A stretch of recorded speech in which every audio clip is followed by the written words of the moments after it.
Welcome back, my friends. We're still on our book, The Littlest Bigfoot. We're almost done with it. So right now we're at the point where they went trick-or-treating and we heard all about Millie. So now we're on to Alice. They're back onto the bus and on their way home from Alice calling it the best Halloween that she can remember ever, running through the streets, having tons of fun.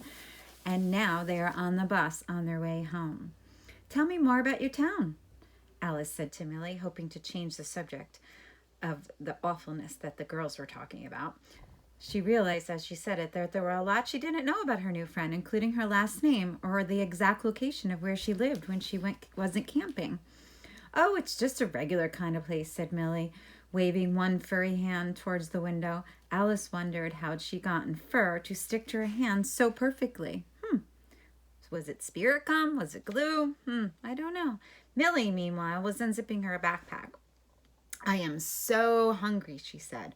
Are you hungry? She handed Alice a sandwich made of bread that looked homemade and took one for herself.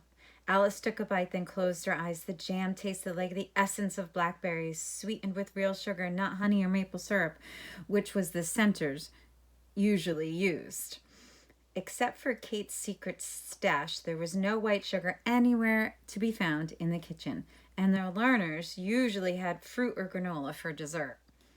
This is so good, she said to Millie. It's blackberry jam, said Millie, who was taking another mouthful of her sandwich. She swallowed, wiped her lips, and said, My mother and I pick berries every summer, and we put up the jam ourselves.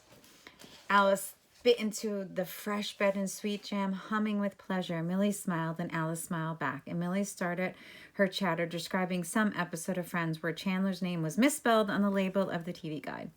Alice could feel herself relaxing, her shoulders descending from her usual spot up around her ears, her belly unclenching, her fingers resting loosely on her lap instead of in fists. She never felt like Millie was making judgments about her broad shoulders or her big feet or her wild hair, or that she was judging her at all. She really, really liked Millie. She complimented Alice's size and strength and speed so many times, had been so open about her admiration about Alice, that Alice could almost couldn't believe Millie was telling the truth. And that way Alice looked and acted were okay. Besides, Millie was constantly saying that Alice had saved her life. You couldn't have done that if you were some weak little puny wisps, she said.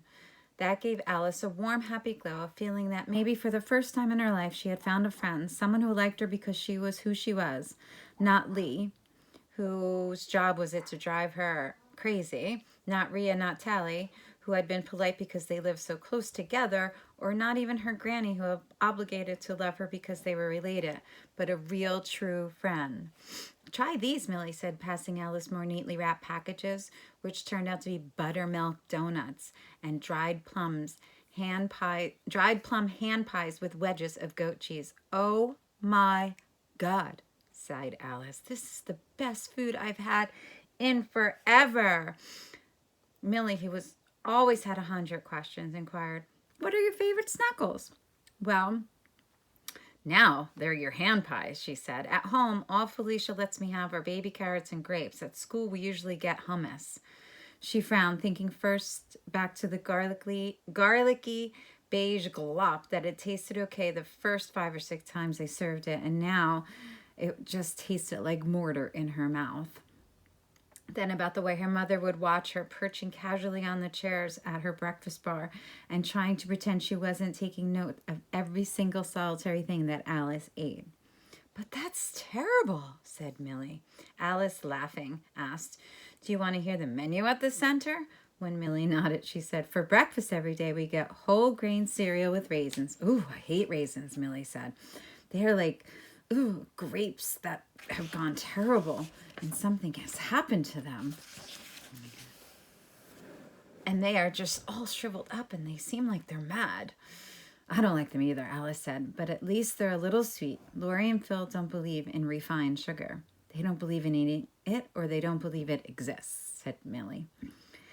Oh, they believe it exists, said Alice, who heard from Kate and Lori that had kept the secret stash of chocolate-covered orange peels locked in the desk drawer in her office.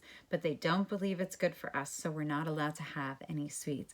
That is a tragedy, said Millie. I know, said Alice. Tell her about the lunch, said Tally, along with Rhea, who had turned to join the conversation. For lunch, said Alice, we get tofu puffs or soy cheese sandwiches, which would be fun, except we make our own whole grain bread, and it's so crumbly that you can barely slice it, and it tastes like you're chewing the stuff they fill with pillows. She felt bad, like she was betraying Kate with her compliments. And the truth was that she didn't really mind the food that much, but she knew from her time with Jessica's crew that the girls thought she was funny when she was mean. What about desserts? Asked Millie. Ha! Said Rhea. Once in a while we get homemade granola with raisins, Alice sighed. For dinner we have lentil soup. On Mondays it's split pea. On Tuesdays it's zucchini casserole. On Wednesdays it's tuna noodle casserole. And on Thursdays baked fish. Tuna noodle casserole on Thursdays, baked fish on Fridays, loaf on Saturdays. Loaf? What's a loaf? Loaf is a loaf. It's in the shape of a loaf. We don't even know what it is. It's some kind of crazy kind of lentil-y meatloaf. Once it tasted like salmon. Some kids think it's turkey loaf, and some kids think it's more zucchini loaf. They just don't even know. Millie drew herself up into full height. That is unspeakable. Alice nodded and waited until Tally and Rhea had turned around before saying, Can I ask you a question? You just did, said Millie, which was a joke that her father often made to her. Alice leaned close and lowered her voice. The night we met, were you going for a swim or were you running away from home? Instead of answering, Millie smoothed the fur on top of her arms and fiddled with her hood and bent down to zip up her backpack. I wasn't exactly running away. I was exploring. I like to be by myself sometimes, she said with such forcefulness. It was as if she thought Alice had contradicted her. But I'm never allowed. My parents follow me everywhere. They never, ever, ever leave me alone. Alice felt her face go soft with yearning. She imagined Felicia turning away from her mirror and her charity board meetings and her Pilates reformer, her turning to Alice and saying, Want to take a walk in Central Park? Want to go to the farmer's market to get blueberries? Want to bake a pie? Her mother gave her presents, fancy things, but that's all Alice knew from her. All that expensive gifts, and Alice didn't care about the cashmere sweaters or the gold necklace. Alice just wanted Felicia's time. My mother's bad. My papa's even worse, Millie said. He's always checking up on me, stopping by school if it's a school day, sticking his head in the house if I'm home, going down to the lake to watch me swim. Helicopter parents, said Tally. They were called helicopter parents. My parents don't see me at all. That's why I'm here. If I had parents like yours, parents who actually wanted me around, I'd never leave them, she started to say, but couldn't get the words through the thickness in her throat. She almost started to cry. But what if they loved you? Only they didn't understand you. What if they loved you, but they never let you do things that you wanted to do, Millie said. The bus made a sharp turn, bumping into the dirt road that led to the center. Millie peered through the window up towards the cloudy sky. What time is it? She asked as the bus bounced over the pothole. Almost midnight. Looking alarmed, Millie snatched up her backpack and jumped to her feet. I need to go, she said. Her eyes were wide open and her fur looked somewhat fluffier. Alice felt her shoulders resume their hunch and her belly get tight. Rhea and Tally were nice enough, but they weren't her friends. Jessica and Christy and Kara had tricked her into doing something that she didn't like and thinking that they liked her. What if Millie was tricking her too? What if she got off the bus, pulled off her costume, revealing herself to be just as pretty as Jessica Jarvis, and say, Ha ha, you dummy. You thought we'd actually be friends. Alice squeezed her eyes shut as the bus bounced over another pothole and started groaning up the dirt road that led to the center. The learning guides were big on being polite and using positive self-talk. Every day, at least one of the learning guides, usually Clem or Kendra or Kate, would tell her that she'd done something wonderful, whether it was writing a haiku or whipping cream into perfect peaks or finding a runaway goat, but she didn't feel loved and she never felt special, at least not until she met Millie. Ouch, Millie said. Alice turned and saw Millie cringing away from Rhea, cradling one hand over the other. Rhea was staring at Millie, looking at her. Sorry, what happened? Asked Alice. Rhea pulled Millie's fur. I wanted to see how it was attached. It's glue, said Millie, and it's very rude to pull someone's fur without permission. She twisted her body away from the girl and she was holding her hand like it hurt. Alice saw that she had painted her fingernails black to make her hands look like Ewok paws. In fact, her hands actually really did look like Ewok paws. Millie must have noticed her staring because as soon as the bus came to a stop, she pushed her way to the front and bolted out the door. Wait, Alice said. If she thinks she's slow, the rest of the yarn must be ready for the Olympics because Millie started running down the path very, very quickly. I have to go, Millie called over her shoulder. Alice scrambled off the bus and stood staring helplessly, feeling the hand pies turning into stones in her belly, her pillowcase dangling from her hand, and her friend disappeared into the woods. She wondered at Millie's strange hands and their long, curved black nails, and how, in spite of Millie had said Alice hadn't been able to spot a zipper anywhere on her costume, no matter how carefully she looked. Hey, Al, did you lose your girlfriend? Jessica Jarvis sang. Yeah, your fuzzy-wuzzy little teddy bear, one of the Steves joined in. Leave her alone, said Rhea. Oh, sticking up for the freak, said Jessica. Alice decided she heard enough.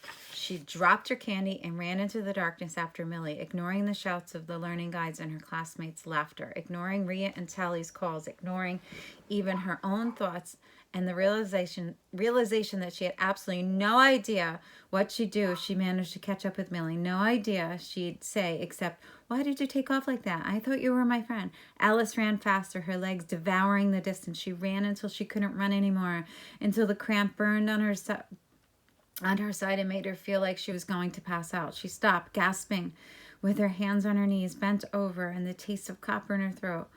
When she caught her breath, she raised her head. Millie! Millie! High up above, an owl hooted and the wind rattled. The moon was still hidden behind the clouds, and it was so dark that Alice could hardly see her own arms stretched out in front of her. She could smell drying leaves and feel the chill of the wind, announcing that summer was almost over and turning into winter, and winter was coming. And what if Millie had fallen in the stream or snapped her ankle in a hole and was lying somewhere helpless? The gust of wind pushed the clouds away. Silvery moons spilled down, illuminating the forest floor. Millie, Millie, she called out, feeling a little bit angry and feeling a little bit sad and a little bit helpless. She paced in circles, calling her friend's name over and over again. Millie, Millie. But Millie was gone. She felt like she was never going to see her again. Finally, Alice pulled up her hat and put it down next to a tree. Goodbye, she whispered. It was nice to have you as my friend. She was walking away when a small, apologetic voice from above said, I'm up here. So wonder what's going to happen next. The next chapter, I believe, is back to Millie. So let's see what happens next. So it's nice to have you guys back. I'm going to send you this. I'm going to upload it in a little bit, and I will send you some questions. So remember to check your email. Talk to you soon. Bye.